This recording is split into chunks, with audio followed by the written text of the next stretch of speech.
Just got brought to the trailhead by an absolutely amazing trail angel. Thank you so much. Thank you. Everybody be safe. Have a great trip. We'll see you all down the trail. Just got brought back. Oh, hi, all of us. And there's everybody's going different directions. I'm heading south. Other people are heading north, but I'm the one heading south. Yeah, absolutely amazing. A retired doctor, loves swimming, gives trail angel services, shuttles to people, and he also volunteers for the mountain rescue. So he accepts donations, so of course I threw in a few dollars plus a handful of coins that I simply did not want to carry with me today. And you know what, we are back on trail. We're leaving Salida, we're heading south. We're a little over halfway through our hike, and you know what, I've met some amazing people on this trail. I was hoping to film a little more in Salida yesterday because I was thinking of taking a zero today, but I ended up not taking a zero. And by the time I got all my resupply done and everything else and put away and packed, it was just dark and I was hungry, so I had my supper, my dinner, which was broccoli with cheese, and then a fruit salad, some cookies, banana, a bagel, all kinds of stuff. Anyhow, day 18 begins right now. Right now. It's going to be a long, hard day. This section, and we're starting section 15, this section is 14.3 miles, and it's all uphill. It's a big, hard climb all day long. So I'll be happy if I can get through this section today, camp at the other side of the ridge, but it's a long, hard climb. Beautiful, beautiful, beautiful. There's a river through here. But anyhow, it's a long, hard climb. Here's a trail marker right here that you can see. Colorado Trail. There's a confidence marker. So we're on trail. Yeah, long, hard climb today. It's straight up for like 10 miles. So it's going to be slow going. Pack is heavy because we're just resupplied. But, you know, got to have the food. My next resupply point is about 90 miles, between 90 and 100 miles away, which is going to be Creed or Lake City. I'm hoping Creed, but we'll see. Okay, let's get to it. Jasper's on the trail, day 15 of our Colorado correction. That's not day 15. What am I talking about? 17? I think it's day 18. Day 18. Oh boy, I don't even know what day it is today. My goodness. Anyhow, I think it's day 18 today. Okay, let's go. Well, a little over 3 miles in, I'm taking my first break, and I'm trying something different. I see a lot of hikers using this Nutella and go with breadsticks. I've seen lots of them doing that. They say it gives them great energy and this and that. I thought I'm going to try them. So I've got 8 of these little packages. However, I don't like the actual packaging. Well, okay. The Nutella, it's like a chocolate nut kind of thing, I guess. But I don't like the packaging. There's a lot of packaging to pack out, and I don't like that. Oh well. Hazelnut spread. Okay.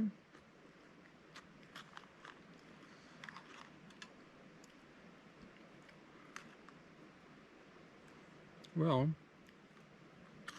good. I can see why the hikers like it. Just too much packaging. Well, still going to enjoy my break. Today's going to be one tough day, that's for sure. But we're already a little over 3 miles in. That's okay.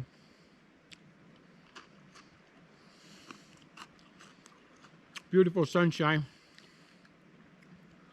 Right now we're climbing through 9,500 feet, going to about 12,000.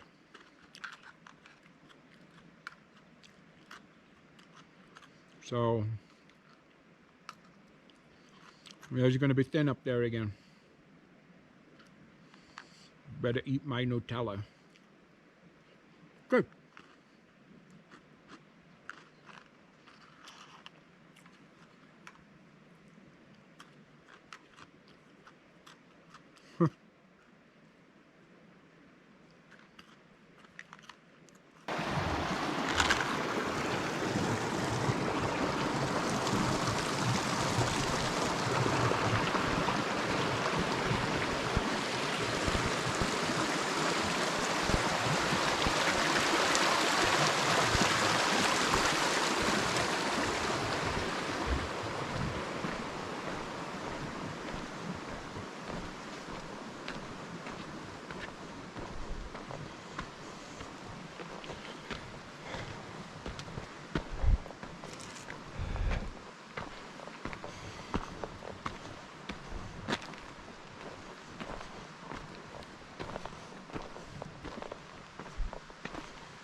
I wanted to show you part of the app that I use for navigation, elevation, where's water, where's camping, and so on.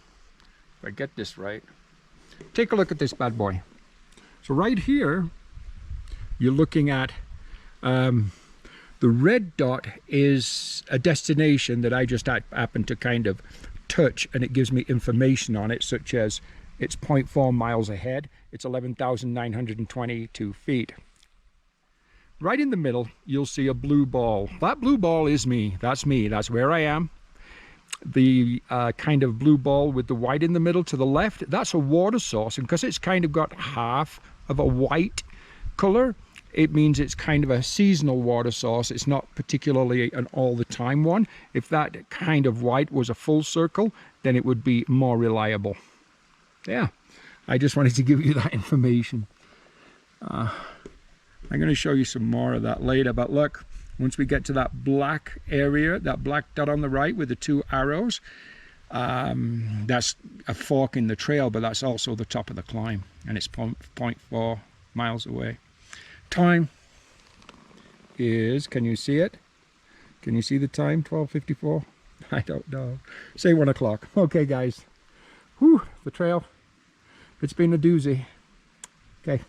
I've had a break, gonna carry on. The summit of Marshall Pass, 12,947 feet, 53 feet below 13,000. Not much to see here, just some bushes maybe. Yeah, well, except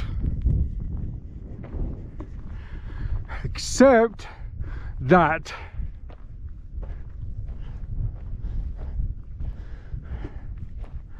absolutely amazing. The last 500, 600, 700 feet of this climb was horrendous, technical, challenging, pretty much straight vertical.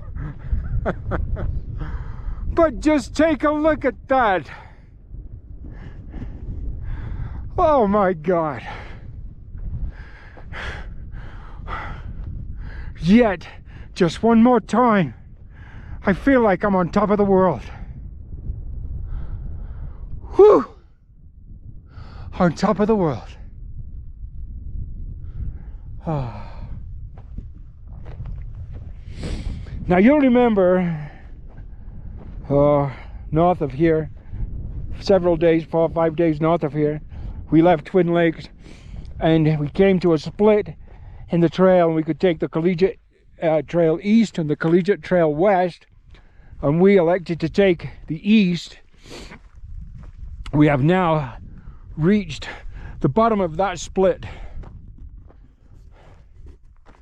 We are now joined again with the Continental Divide Trail, the Colorado Trail. Wow. From here comes a ridge walk. in that direction, but I'm just not sure where yet. I haven't checked the map for a little while. And if a hiker is northbound, this is where they get to make their choice of the Collegiate East or the Collegiate West. We are now on, again, the Colorado Trail and the Collegiate, and the Continental Divide Trail, as we push ever further south now towards Durango. Little over halfway.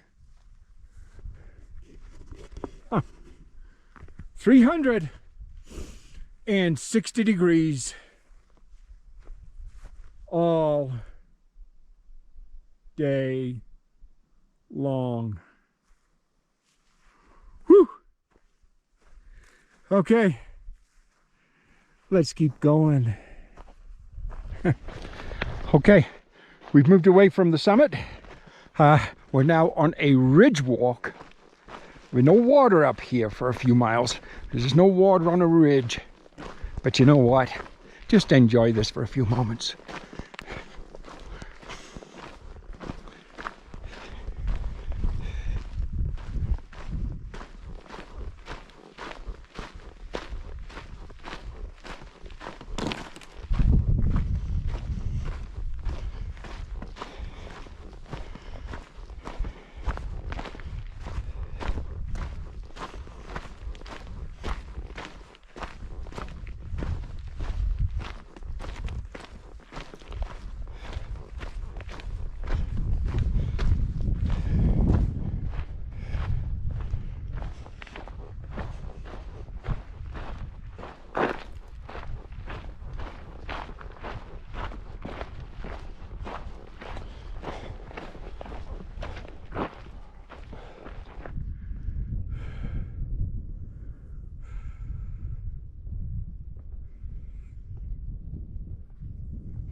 A shelter.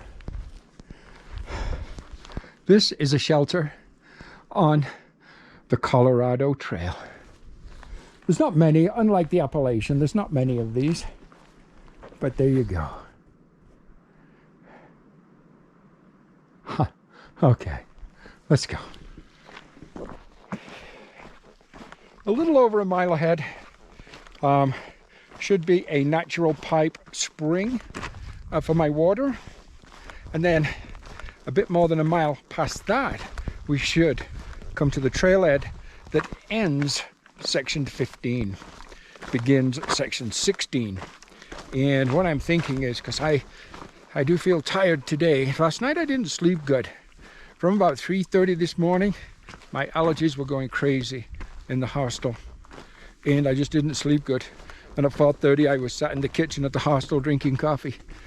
Anyhow, I think I'll sleep better tonight. So yeah, a little over a mile down the way. I'm going to show you the trail, by the way. A little over a mile down the trail, we should be able to filter our water. We are getting into areas right now of less water, especially tomorrow.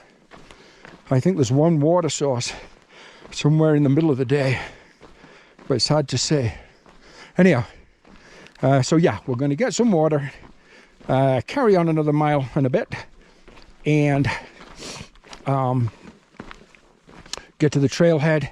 I believe that's going to be my camp for the night, and that will give me about, I think it's 14.3 or 14.4 miles today. And as I say, that's enough.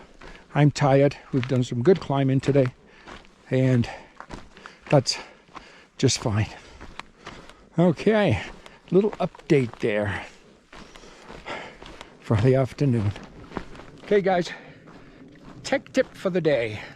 Today we're going to talk about merino wool.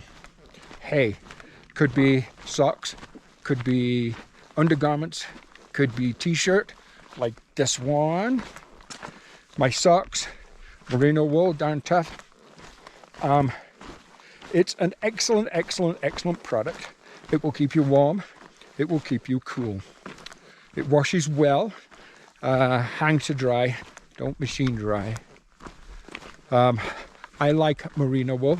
And the biggest and most important factor, I believe, of merino wool is it controls odor. On some of the hiking shirts I use, at the end of the day, I just stink. Not with merino wool. Just seems to absorb the odor. Oh my. Take a look. Isn't that beautiful? Wow. We could just be looking at views all day. So yeah, tech tip for today, merino wool. Look for it in your socks. It will control odor for a long time. In your shirt, keep you warm for undergarments such as leggings. If you need those in really cold temperatures for sleeping. Whatever, there's all kinds of benefits to it. But for me, I like it because I go a week plus on the trail and there's no odor at all from my t-shirt. So yeah. Tech tip today, short one. As I said earlier, I'm tired today. But a short one, merino wool. Keep that in mind when you're shopping. As well, when it's mixed with the right blends of synthetic materials. Wool by itself isn't a great wearing material, but when it's blended with the right synthetic materials, it's excellent. There you go. Okay. Bye-bye. You go, rabbit. Right ahead of me on trail. You know, maybe you can see him in the GoPro. I hope you can. Wow, he's letting me get close to him. There he is, look. Oh, there he goes. Wow, he let me get close. Where'd he go? Oh, there he is again.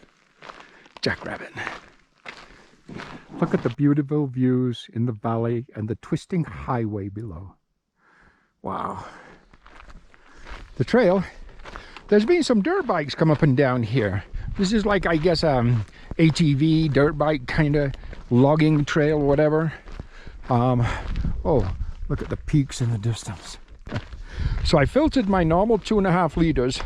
We're close to camp time. Camp should be, well, anywhere down here at the trailhead. Shouldn't be far.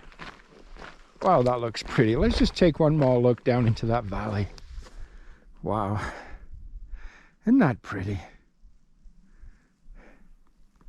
Anyhow, and then I brought with me an extra, just a little more than a half liter. We're going into areas now where there's less water available. So what they said here was, this is the last reliable water source for the next 12 miles. Doesn't mean there isn't any. Just means this is the last reliable. Some guys are saying on Gut Uxie app I showed you, it's got comments on there also from other hikers that there's some at the trailhead where we're going to camp tonight. But you know what? It's always better to be safe than sorry. And when I leave tomorrow, I'd like to take with me, of course, my drinking bottle full, plus maybe even just a half a liter or a liter more or whatever, just in case it is another 12 miles to get water. Anyhow, we cannot be very far at all from camp. We're going downhill, we're descending, and this will be the Monarch Trail Pass trailhead, or the Monarch Trailhead, sorry. Monarch Pass trailhead. There we go. Long day. So yeah, everything's going fine. It's day 18. Just had a chat with a young gentleman, and he's on day 15, but we're in the same place and we started at the same place, but he's young, he's like 20, so he's, you know, basically 3 days ahead of me at the halfway point, which means he'll probably finish 6 days ahead of me. I mean 6 days sooner than me, or a shorter period of time than me at the end in Durango. That's very normal. I don't have to try to do it all in a day, and that's okay.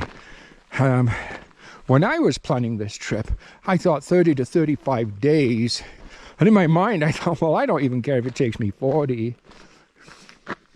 Wow. Pretty, isn't it? Tall, tall pines. Yeah, I thought, well, I don't mind if it even takes me 40, but,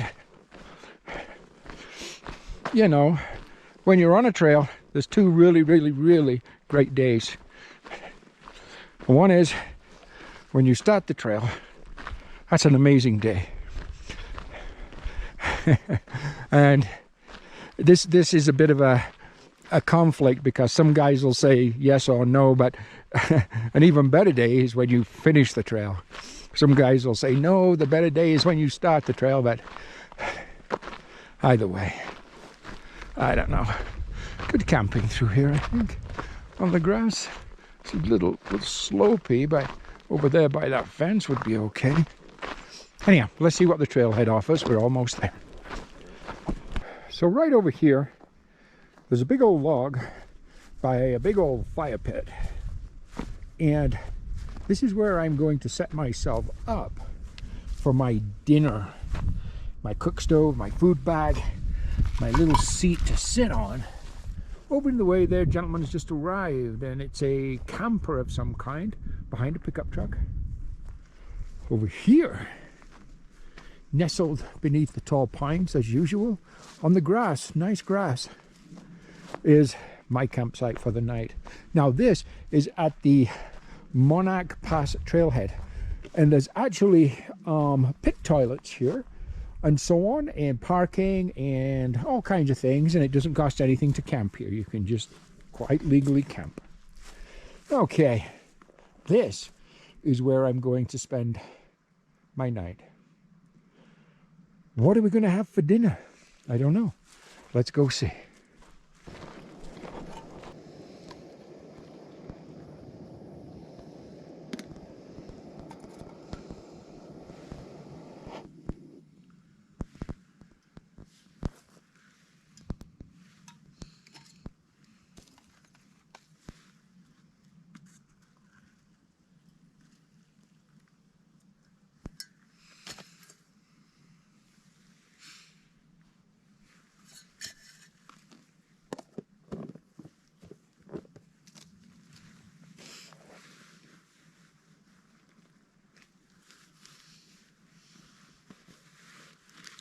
So what we're making here is my coffee. In here, my Tupperware, we have one package of Lipton cup of soup. This is chicken flavor, although I prefer the beef and tomato. You just don't see the beef and tomato as often as you see the chicken. Anyhow. And then we're going to add to that mashed potato,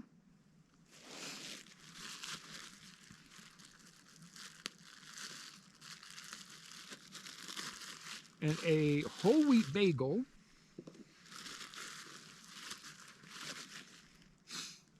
oh, allergies, allergies, allergies.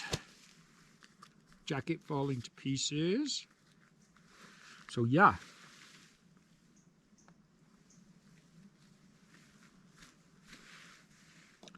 That is going to be supper. Probably a Kit Kat to finish with. So, potatoes infused with chicken bouillon and multigrain bagel, coffee, and a Kit Kat. And I think that is going to be supper. Today, I've just been tired today. I didn't sleep well last night. My allergies got the best of me. But it was a 14.3 mile day, which is fine. That's nothing wrong with that at all. We are in we've just finished segment 15. We're about to begin tomorrow, segment 16. Oh, for any of you following in the Colorado Trail Guidebook. Whew. Yeah, a few bugs out tonight. All in all, though, a pretty damn good day. Spectacular views today. My goodness. That was pretty amazing up there, wasn't it? At least I thought so, anyhow. Talk to you guys in the morning.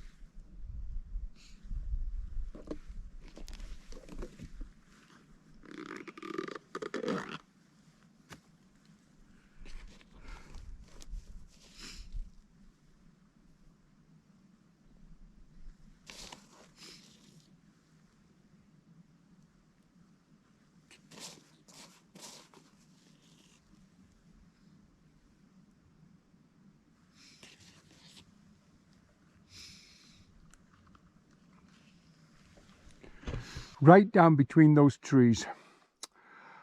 By the way, look at the mountains in the background, the beautiful sunrise coming up behind the mountains.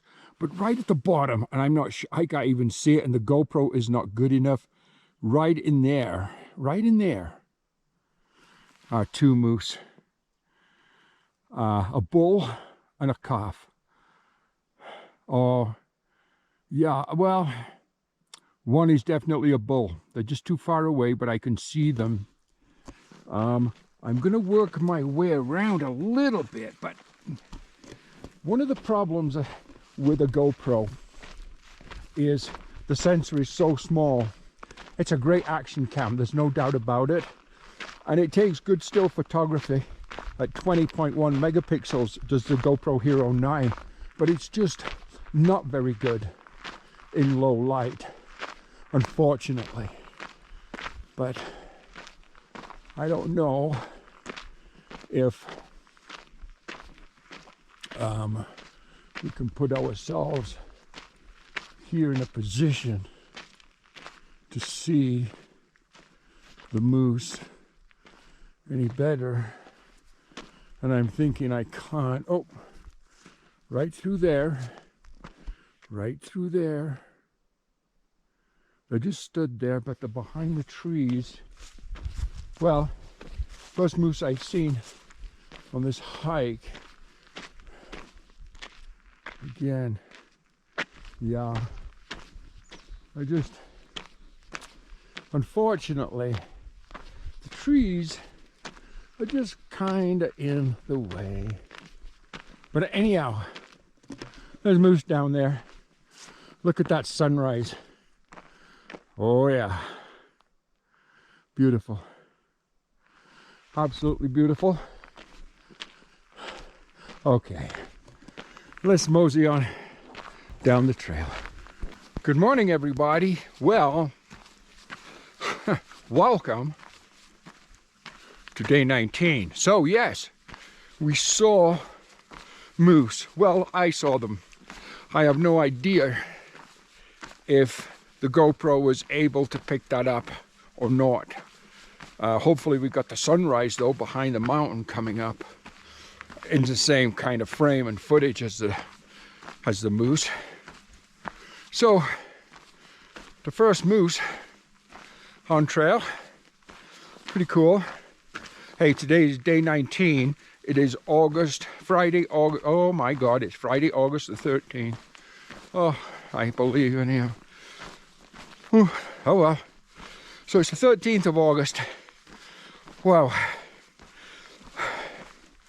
We left Salida yesterday, as you know, after a resupply. Pack's extra heavy this morning because we are now in, I'm going to say, reduced water / dry section. So I'm having to carry more water this morning because we've got longer distances over the next day or two, couple of days anyhow, with very little water. Oh, just left camp maybe 15 minutes ago, and just as we were leaving camp, that's when we saw the moose. And we're climbing up through 11,000. We camped at 11,000 feet.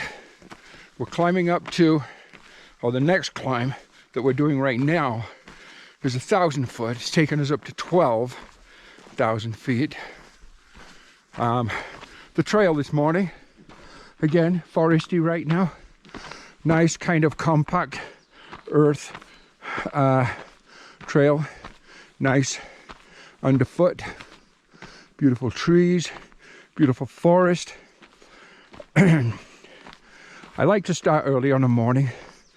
It's the best chance I have of seeing wildlife like those moose we saw today. Hey, again, thank you for joining me on my through hike of the Colorado Trail. We are over halfway, pushing towards Durango, of course.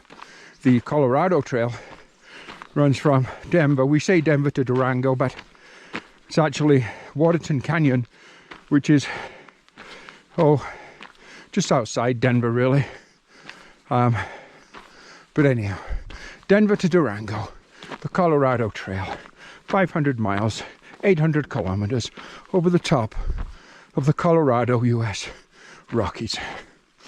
Yeah, lots and lots and lots every day of climbing. Thin air, always tell with my breathing. Even after day 19, I'm doing better now. Not that I had any problems at all, I didn't right from the get-go, but you did notice it even at 9,000 feet. I don't really notice that anymore, but once I get above 10.5, I do still notice it. The thinner air, harder to get enough kind of air in the lungs, so you breathe harder. Anyhow, good morning, world. Wow, take a look. Whew. Beautiful, absolutely stunning.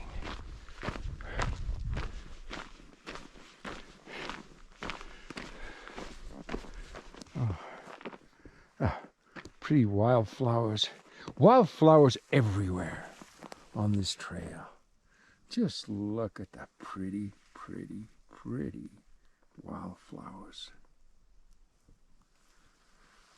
everywhere on this trail. Some of them have been almost, well, I'd say up to my chest in height. Some of them. A lot of the purple ones, like I just showed, a lot of the yellow ones too. Cold last night. Cold this morning when I woke up. Could have been the coldest night on trail yet. But the stars last night, my goodness. You know, I had one of my side windows on my tent open, and I could see the stars. And I got out of my tent just to lay on the ground and look up, and you know, I believe, well, it was written right there in front of me. It was just a jet black sheet with millions, if not billions, of bright shining lights, just absolutely stunning. And I figured that if a person could correctly join all those dots together, then they'd pretty well much know the meaning of life. I don't know, but it seemed to me that there was a story there, there was information there. If you could correctly join all those bright lights, like joining the dots, you know, paint by numbers kind of thing. But if you could figure out the correct pattern to join all the dots, I think you'd pretty much, it would reveal all the secrets of the universe to you. Yeah. But there was a lot of dots, by the way. I mean, like I said, millions, if not billions of dots. Bright, shining stars in the heavens. Absolutely stunning. Trail this morning. Absolutely stunning. We must be right basically at tree line because we keep coming in and out of trees, and there's not much more above us right now. I'm pretty high up at around 12,000 now. Again, you may notice that on my breathing sometimes, but I'm on a slight descent here, so my breathing's easier anyhow. Okay, just a little early morning check-in here. Still early, maybe 6:30. I was probably on the trail by, oh, I don't know, 5:45 maybe. It's hard to say. Maybe I've been on trail an hour. Maybe 6:45-ish. Hard to say. I don't think it matters. The moose this morning, oh, I do hope you got to see them on the GoPro. It was really quite something. Even though they were quite far away, it was quite something.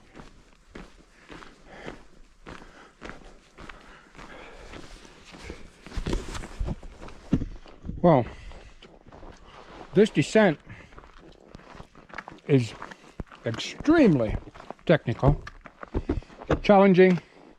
I'm not sure how it's showing in the GoPro, but because of all the small rocks, very, very slippy, but super, super, super technical, super challenging. The rocks just beat the hell out of your feet.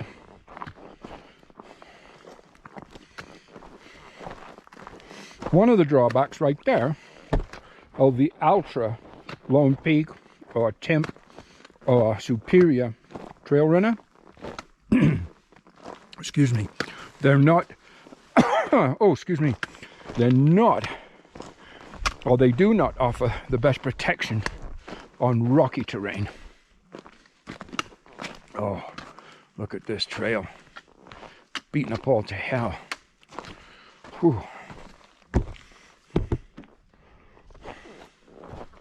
Yeah, very, very, very rugged, very challenging. I just wanted to show you a little bit of this, because I really do need both hands on these poles here. Okay. Well, a little bit of a mid-morning update. It's 11:15 right now. And give or take a little, we're about about 8 miles in so far for the day. The descent, as much as it should have helped me log miles, really slowed me down insofar as it was just super technical, super challenging, super slippy, and a very, very, very slow pace. Having said that, we're back into a climb. Still quite rocky, but nowhere near as bad as what it has been right this minute. Anyhow, it just keeps changing constantly, does this trail. But deep in the forest, as you can see.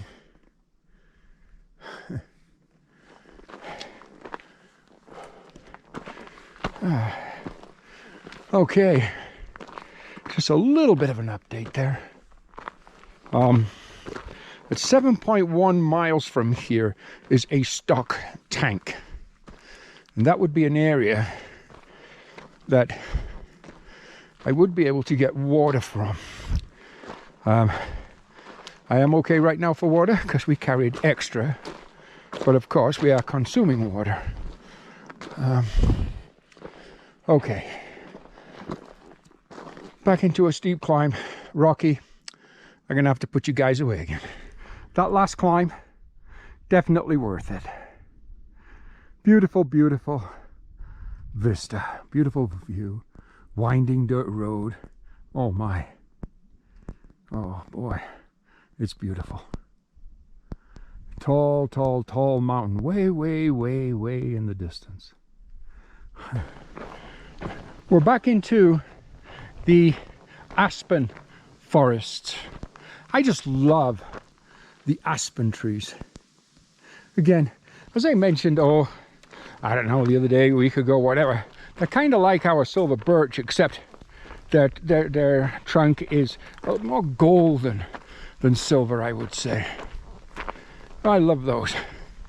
They're so beautiful. Look how the tops are. Just so beautiful. The trail, well, the trail goes well. I just finished lunch. And again, I had the chicken wrap with, and I had the same yesterday, but instead of just drinking electrolyte water like I did yesterday, I made coffee today, and I had some cookies, and that was my lunch. It's around 12:30ish, give or take. The day progresses just fine. I'm not sure how many miles we're in. 11 maybe. I don't know. Was that maybe somewhere between 16 and 18 kilometers for the day so far. I thought that was a bear behind me for a moment, but it wasn't. It was just a squeaking of my Osprey pack. Okay. So yeah, as we work and hike through the drier area, I am down to now about 500 ml of electrolyte water. All my house water is gone, but 4 miles, 3.5, 4 miles down the road here, there's supposed to be a stock tank, and that's what we will take our water from. So do the cows, by the way, but that's quite normal. Certain trails, you often get your water from stock tanks, cow ponds, trails such as, well, this section of the Colorado for one. The Arizona, it's very common. So yeah. But anyhow, all goes well. Today's tech tip. Whoa. Now I'm wondering, do you want to see my smiling face while we talk tech tip? Or would you rather see the trail? Oh, okay. I got it. The trail it is. Tech tip for today. Trekking poles, hiking poles, stability poles, walking poles. These guys right here that I use constantly on trail. Now,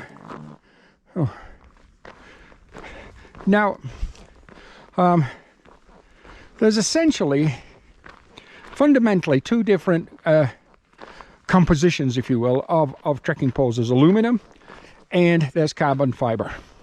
I have both. Carbon fiber tends to be lighter quite a bit than aluminum. Which one is stronger? You know what? Aluminum will bend, and they do. Whereas carbon fiber, it will bend, or bow I should say, and then it would break after a particular stress factor or point has been reached. With that said, I use my aluminums at home. If I'm out on a day hike or training, I'll lose my aluminum poles. I reserve my carbon fiber poles, this set I've got right here, which are Earth Life poles. I reserve those for my thru hikes. These poles that I'm using right now are about 5.5 pounds lighter overall for both than my aluminum poles. These ones came from Amazon.com, Earth Life. Just because it came from Amazon, they're not particularly a cheap set.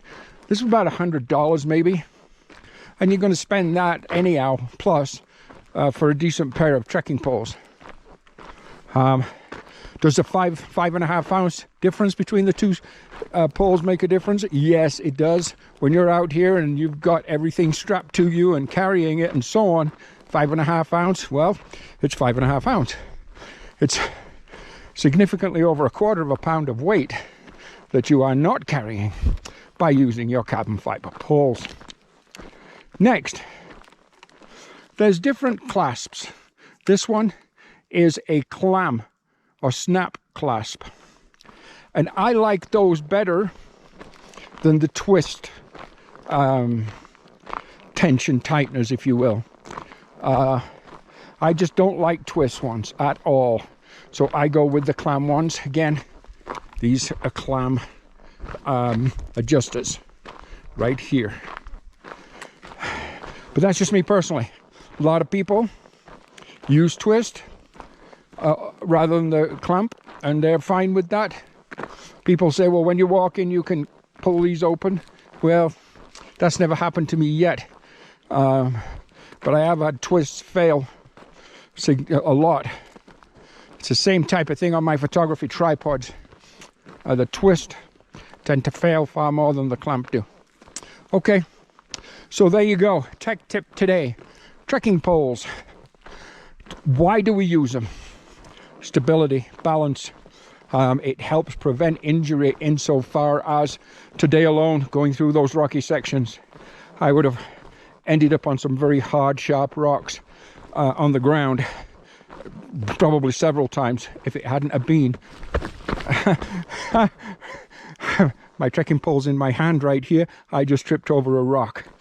With your trekking poles, you instantly break yourself, and 99 times or 9 times out of 10 stops you from falling. Also, when using trekking poles, as far as training purposes are concerned, it engages the torso, it engages the core into the overall workout, if that's why you're hiking.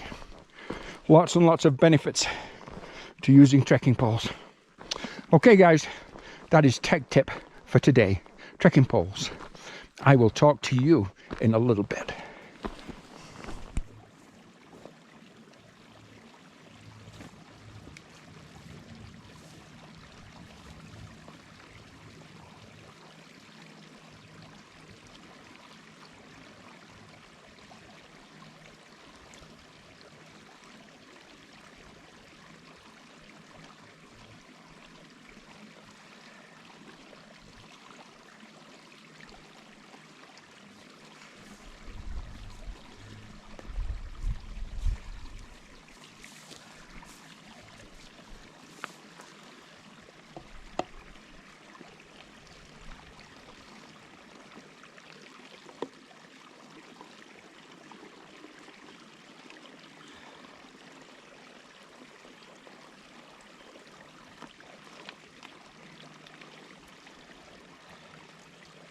I have no idea if there's any more water between here and camp, so I have elected to go full water from this point on for the rest of whatever this day has to offer. Probably the safest thing to do.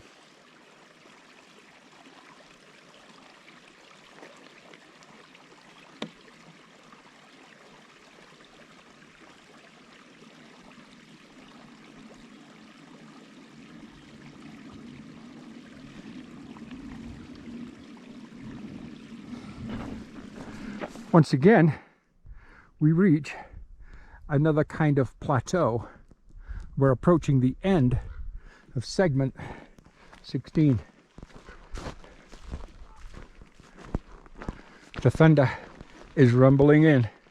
Look at the clouds ahead of me. Oh, I've got full water for camp.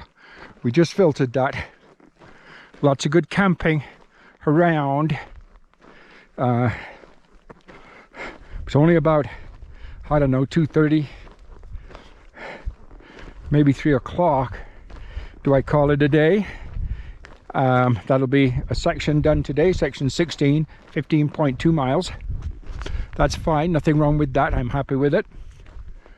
Or do we keep going?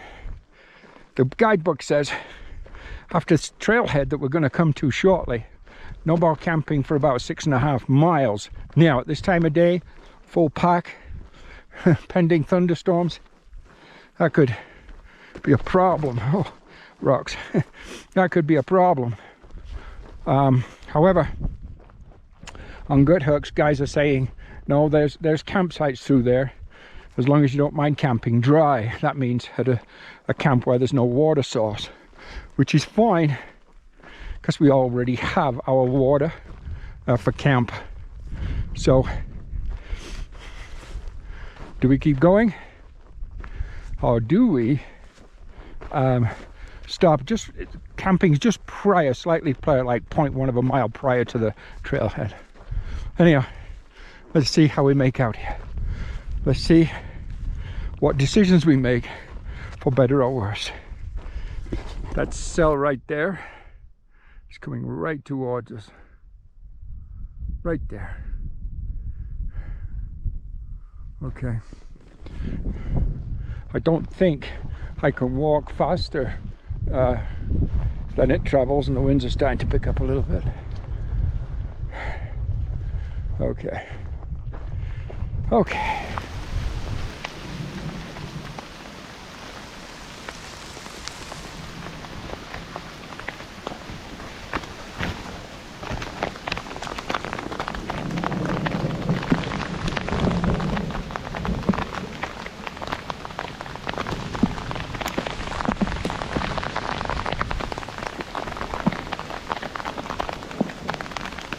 Well, full rain gear on.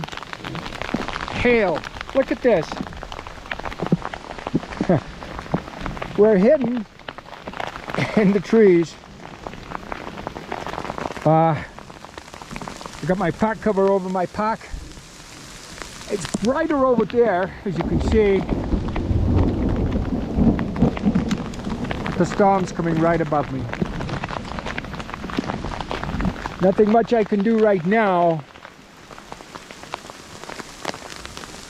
We're just going to wait it out.